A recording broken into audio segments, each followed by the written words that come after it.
And welcome to Python for Automation. This is Jackson Jagdisham, the trainer of the session. So I'll be explaining what and how Python automation can be achieved and why we picked up Python rather than others. So going on before, making it clear what is automation and why do we need automation. Like starting with a basic question, have you ever wondered why are we doing the same thing again and again? Something like, sending emails to everyone, or creating new files for new tasks, updating your spreadsheets, or like lot more like that, stuff that can be done automatically, or downloading files from the internet, or opening up a certain page once I have the software installed. A lot of things are done manually every time, every day by millions of people in the world. So what if we save the time for that by applying some programming methodologies to save the work hours of a person? So let's imagine that instead of sending hundreds of emails, we can design a robot to send email to hundreds of persons in just a fraction of a second. And then using that, just because with that robot, instead of concentrating on sending email, we can concentrate on how we can send the email. Let's take Rummy Circle for example. So instead of Rummy Circle sending hundreds of emails to hundreds of people, appointing thousands of people for doing the marketing, everybody, the limit for a person per day is actually 100 or like 1,000 maximum. And then there might be errors, even though if they are doing it. So imagine if Rummy Circle does that. It cannot be a better company. So in order to achieve that, Rummy Circle plans for sending automatic emails to everybody and automatic phone messages, text messages to everybody. So using that, now Rummy Circle don't have to spend time on doing the marketing, email marketing, or content marketing. So instead of that, Rummy Circle can focus on their content, what they are actually doing the marketing. So example, instead of sending 100 emails like, hey, do you want to try Rummy Circle? Now they can apply some marketing strategies. They can think every time if you sign in Rummy Circle, you'll get this 2,000 rupees in your wallet. So that's the basic idea of why we need automation. So instead of spending all our energy into doing the repetitive task, we can automate the task and we can spend our rest of the time on innovation and research and development. So in this class, we'll learn how to use Python to write program to do that certain task in a minute, and why would you take hard easily, and those tasks which might take hours to do by people manually. And then we'll create Python program that effortlessly perform useful and impressive tasks of automation. Coming to the introduction. So how we are going to automate the stuff with Python? And as a beginner, how do I start it? And how can I achieve the level of doing automation starting as a beginner? So there are 3 easy steps that can be followed throughout. First one is basic programming idea. So here we'll be learning what is the programming and how we do programming using Python and why we need it. How do we talk to computers and how we command computers. Those are actually called basic. And so after writing small programs and gaining confidence that we are good enough to do all these things, we'll be moving from basic programming to advanced programming concepts like object-oriented programming, frameworks, and libraries. Object-oriented programming is a well-known method on every industry where they use object-oriented to make sure multiple people work on a project, or same code can be used in multiple projects, like code reusability. If I develop a certain project and that same code can be used on multiple projects. So yeah, reusability. And if there are like multiple people working on a project, they don't have to work on a single file, they can work on a multiple file. These all the extension can be developed by the help of object-oriented programming, and we'll do that how to do object-oriented in Python. And frameworks and libraries are simple. Frameworks are certain rules to write the programming or right way of writing the code and how it should be done. Example, let's take a house. So in order to build a house, we have to build the basement. So basement is actually the framework for the house. So similarly, what happened, in order to automate the stuff, there should be few code that should be written by us to achieve that level of expertise. So in order to do that, we'll be using third-party libraries and frameworks, which are pre-written by people like us who want to automate things by themselves. And they given the library for free Since they have achieved it, now they have given it for free called open source. Now we can use the same code to achieve same thing that they have achieved by themselves. And it's like helping. So they will give us the framework and we can work on the framework and we can achieve the automation that we are trying to do. And if we find some problems with the framework, we can just go and raise an issue and tell them, hey, so and so person, your framework is having all these things. So that's kind of frameworks and libraries. In an easy way of understanding, we are going to use code written by someone to achieve the task. So instead of us writing all the code, we are going to use somebody's code to achieve it. And that's how basically we do it in every project. Example, to make frameworks or libraries more understanding, we can say that imagine we have a friend who is really good in math and we are not that good in math, but we have good friends. So what we do, since the guy is actually good in math, we will try to talk to him and ask him to, hey, please help me to solve my homework since I have limited idea about what I'm doing. And that guy will help us and will complete our task. At the end of the day, our task is completed and nobody feels guilty. And that's how frameworks and library work. And then comes automation. So in order to do automation, we'll be using frameworks and library. That's the reason we are learning that in advanced programming. And once after that, then we'll be doing automation of Excel sheet, email, and how to do the SSH and how to do all the how to do all the GUI and web automation, all these things. So that's the introduction about what we'll be learning. Then we'll be moving on to the biggest question that everyone has in their mind. How many languages do I need to automate the work? Do I need C, C++, Python, Java, JavaScript, HTML, CSS, and all these things? Do I need all these things? Definitely not. So here the question comes into picture since everybody's curious and the answer is just one language. Yes, one language. With this one language, so-called Python, we can automate the whole stuff. We can automate web, we can automate UI, the user interface that we are looking at, and we can automate the servers. Like imagine that we are working on multiple servers and servers want to send you reports, how many people have logged in and how many people haven't used their service and are there any attacks happening and how to prevent that from the attack and all these things. And yeah, email reporting from servers and all these things can be done by just with Python. And that's the specialty of Python. And that is the reason in this course we are going to start with Python. So how to start working with Python to automate our day-to-day boring stuff. As the tip suggests, Python is a general purpose programming language. It can be used on any development. It can act as a scripting language or a backend language or a front-end language or any language that comes into picture.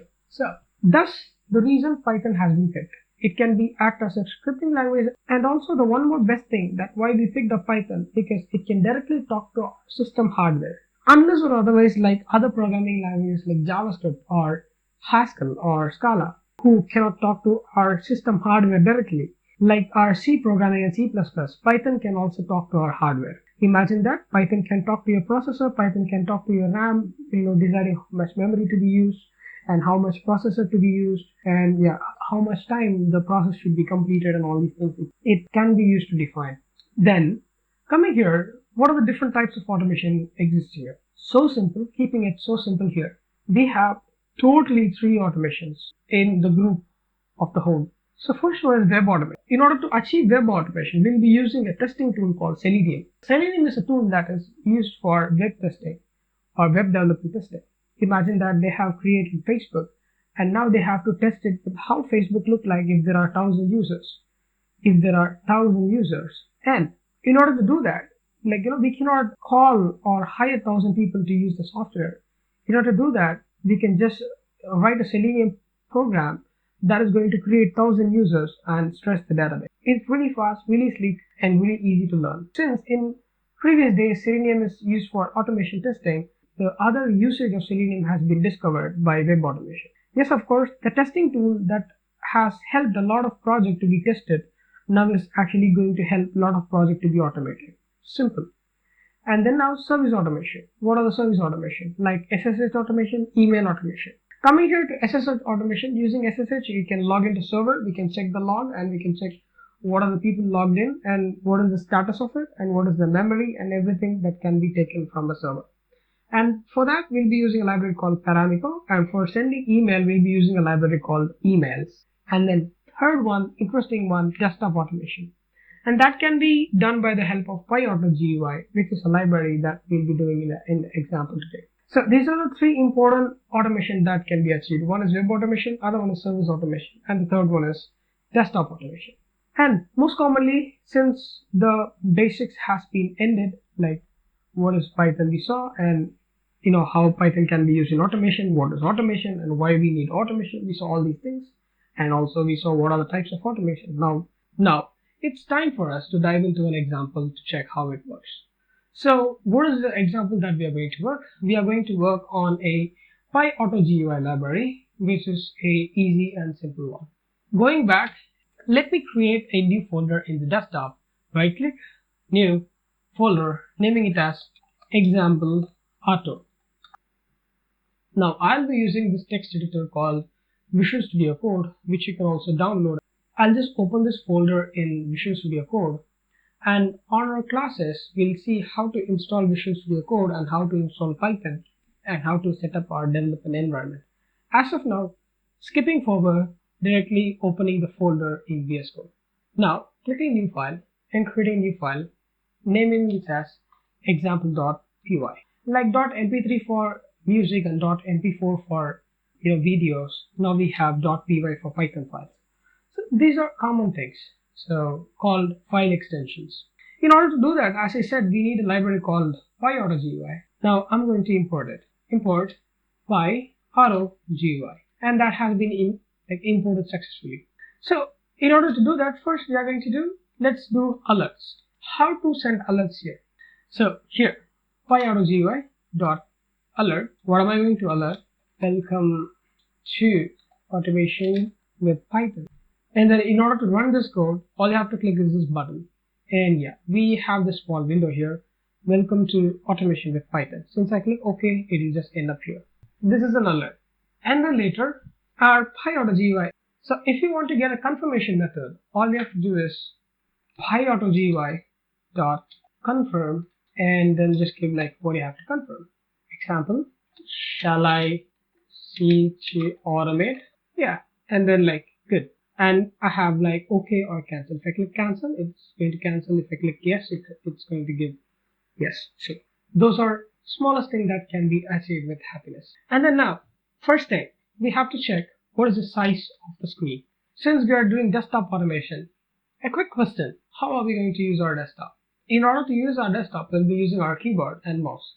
Example, I'm using my keyboard to move up and down, and I'm using my mouse to move up and down, double click, and to click, and to click, and some shortcuts, Control S, Control, W, and that close. So these are a few shortcuts, keyboard, mouse, and that can be triggered. So this is an automation. We have to use keyboard and mouse. And where the automation is going to happen, it's going to happen in our desktop, which in other words also can be called as screen. Yeah, the screen that we are looking at, this one. Let's go here. So screen width, screen height, let me capitalize. Screen width, screen height is equal to PyAutoGUI dot size. So first thing, as I said, we are getting the size of the screen. And of course, once after got, now we have to get the keyboard and mouse. So first we got the screen, next we have to get keyboard. So in our two-step, first step is completed, that is to get the screen. And the second step is to get the cursor. Current mouse X, current mouse Y. So this is my cursor position. In order to get that, I have to give PyAutoGUI dot position. So now this is my position, and now from here I'm going to do the automation. So in order to do the automation, now I can perform certain operation like clicking it, or double clicking it, or using the keyboard shortcuts and all these things. So now what are we going to do is basically we are going to create a new file, type some code in there, and we are going to execute this one. Going on here, let's see how this can be done. So first thing, in order to create a new file, we have a shortcut called Control N. And then, so as I said, for automation, we need mouse and screen and keyboard. So now we have our screen and we have our mouse. Let's go back and see what is the example that we were planning on. So our example is, let us work on GUI automation with Python to control the keyboard and mouse. And of course, we have seen how to control our keyboard and how to control our mouse. Now, the example that we are going to build is creating a new file and then executing it and writing C program in it and executing it. Totally 3 steps. And now, in order to create a new file, I have to use a keyboard shortcut. So step 1 for that would be a keyboard shortcut Control N. And then the second thing will be Control S, CTRL. I have to save a file. Control S, Control N, Control S. And then now I have to click here. And then I have to type sample.c and then save it. And here I can write a simple C program like hash include stu.h, int main, and all these things. Finally, so that is what I have to do, and then I am going to do it. And yeah, my file is created here. In order to safety, first let me delete the file, and then let us see how Python to be done. In order to create a new file, I have to give the shortcuts. So py hotkey, and the hotkeys are, first one is Control, second one is N, CTRL N, and yeah, Control N. That's creating a new file. And then once after that, py dot hotkey, and then I have to give Control S. Yeah, that's it. Now, let me run this, and this should create a new Python file, and then it should stop at the Python saving window. Yeah, up to now we are good. It is doing what we are expecting, and yeah, so we can click cancel. That will end it. Now we have to save it, and we have to click enter. Let's see now. Control N, Control S, typing something is fine. So now I have to write something here, and I'm going to name my Python file as py dot write, and I'm going to write sample.c. .c is for C program, and yeah, we are good. Now this should do it, and then once after creating, if I click enter, that should save it. So in order to press enter, I can just give py.press, and then the key I have to enter is enter. So I'll just give enter. Simple. So now with this simple code, my Python file should be able to create files. So going here, clicking it, saved, and it did it. So now we have this problem here. It is super fast. It is super fast that it just clicked and it is saved. So if you see it again, you will see this. It is super fast here. It just created a file and it saved and it came here. So if you see, this line is faster than this line. This line is actually executing faster than this line due to the multi-threaded programming concept, which is really important in Python automation. Let's move on to see how we can bypass this problem that is happening here. So in order to do that, we have to use a library called time. Now, once after this, write sample.c, I have to wait for a second, that is time.sleep. It has to sleep even before here and here because it is super fast. And sample C, and now we are good. So even in order to control the faster execution, we can use time.sleep, and that's not going to cost us much, just 1 second. So now we have this one, and then this line is faster than this line in execution. We slept in between 1 second to make sure that thing is executed. Now in my file, I have to write a C programming code. So I'll just write py.write, and then inside here, I am going to write a C programming code. So first I'll write here, then I'll copy paste it. So hash include stdio.h. That's the first one, and we are good. And then let's go for our main function, and then inside this main function, we have the code that should be done here. And then here, I am going to print the something here, printf. So I am going to write a C program to print this is a C code executed by Python, and we are good now. So let's go and keep a semicolon to end it, and then now it's even better. In order to execute this one, we have to come to the terminal. We have to open this terminal. In order to execute that, I have to copy the path and I have to move into the directory. Here now, I am into this directory, and then I should execute this command gcc -o sample.c. And then once I'm in here, I have to type gcc sample.c. And if you see here, there's an exe file. So I have to run the exe, a.exe, and we'll get the output. This is the steps to execute a C programming here. So since this is boring, let's see how our Python is going to do that. First, let me copy the whole thing, and then let me put this here, paste it. So in order to do that, this should be on the next line, so I'll just give /n, and then next line here /n, and then we need a tab space in order to do that, so I'll just give like /t, and then we have to give a tab space, so let me go for /t, and then I need a tab space, so I'll just go for /t, and then yeah, we are done. So in order to execute this one, so if we go here and let me keep this here and here and here and here and here, so yeah, we are good. And now since this is, so I have to put this in with slash, since C program does not support single quote. I think everything is fine now. In order to now, if you see here, it should just create a Python file and it should write all this code there. Let me run the file, and yeah, it's creating it, sample.py, save, and yeah, it's good. Yeah, it's good. So the problem is we don't have slash in here and slash in here. Let me give a slash in before the return, or I give the /t, and before /t I have to give /n, and then before the /t I have to give /n. And then now let me close the whole thing, sample.c. So if you see that it's really boring deleting every time, I can just do this thing, import os, and then I can just give like os.remove sample.c. So every time when the code ends, it will create a C program and it will delete the file. Let's see now, and here save code, and this is fine. /n, I think we don't need the tab here, so it's taking a U-turn. And if you see here, let me put a sleep here, time.sleep for one second, and then let it remove here. In order to do that, I'll remove /t2. Yeah, so everything is fine now. Let me delete this thing again. Let me this too, and yeah, running it, saving it, and it's deleted. So we cannot even see it. It was super fast. So in order to see that, we can just give like interval equal to 0. Up to 567 according to the fast you need to see. New file, writing it. Now we can see Python typing the code, #include studio.h.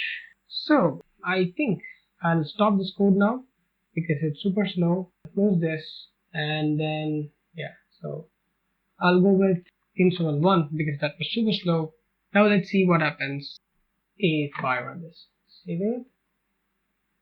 It starts from, I think there is a problem here. So we are not getting our hash. So in order to do that, let me go here in sleep for a second, because this is overtaking this. So now let's see, renaming, sleeping, starting from #include, and we are good.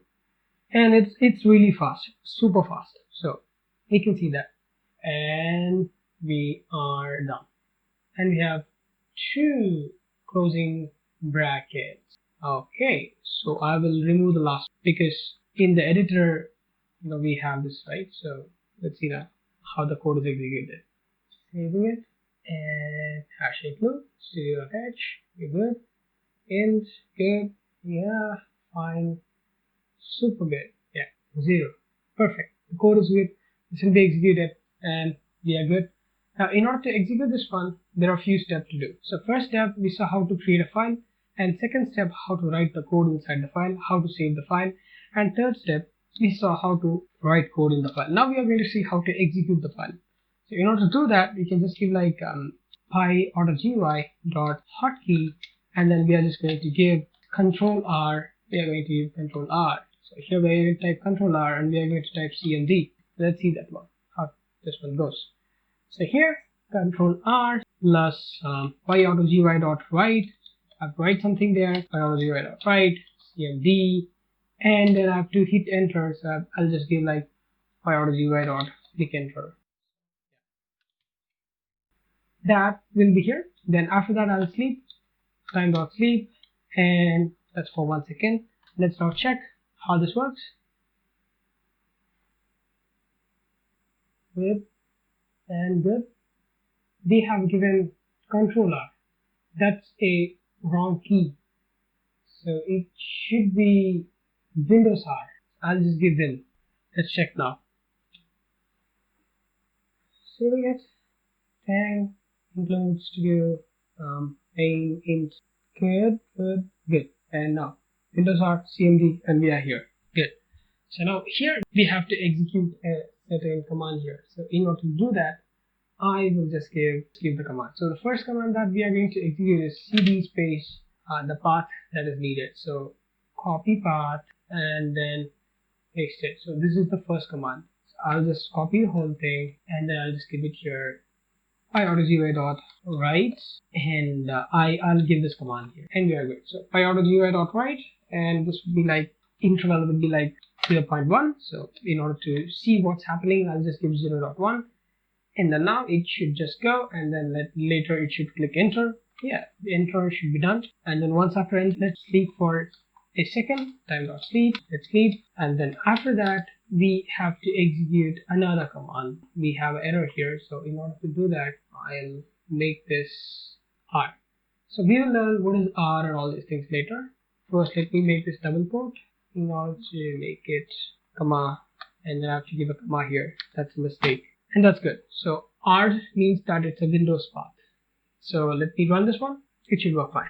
Creating file, writing code, studio, main, int char, constant argument, printf, this C code executed by Python, and return 0. Now open it, type in the path, good, and enter. Directory name is invalid. Yeah, so this is what I was expecting. So here, instead of this example py, I should just give slash. And then after this one, I have to execute few other commands. So I'll just write it here. The command I have to execute this one is simple. So it would be like, I'll remove this. Yeah. So the command I'm going to execute is gcc space sample.c, and then I have to click enter. Yeah, and then let me make sure to sleep in between here. Time.sleep 1, otherwise I might miss file being executed. So yeah, enter. This should compile the C program, and then later I don't need this R now because it's on a path. Yeah, of course. Copy and paste, and yeah, time.sleep. Let me sleep for a second before, like, in order to see what is happening, and then again. So now the command I'm going to execute is a.exe. So once I type it and click enter, I should be able to see the output. That would be 2 seconds, and then we'll remove it. Let's see now. Hope for good. Running this one, and yeah, saving is good, code is good, print is good, and result 0. Perfect. And then this should execute this one. And gcc sample.c, and yeah, perfect. So it just executed the code. You can see that this is a C code executed by Python. That is how so simple it is. So I'll just give a small introduction once again. Starting from what we did, we have imported pyAutoGUI, and we created a new file with a control and shortcut. Then we saved it, we named it as sample.c, and once click enter to make sure it is saved. And then later we write the C program inside the file. Later then we open the terminal with Windows R key, and then we type cmd, then click enter. And then in the cmd we type this command, get into the directory. And then later we pressed enter, then we slept for an hour to make sure, then we slept for a minute to make sure we see the output. And then later we typed gcc.c, and then later we typed this command to see the output. That is how easy it is.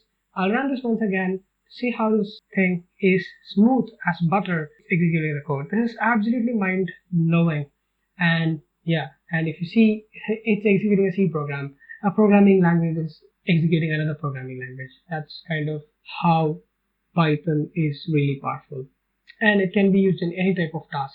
If it can be used to write another programming language, and of course it can be used for anything in the world, even scheduling rockets to creating humanoids or anything. So that's how easy it is for creating automation in desktop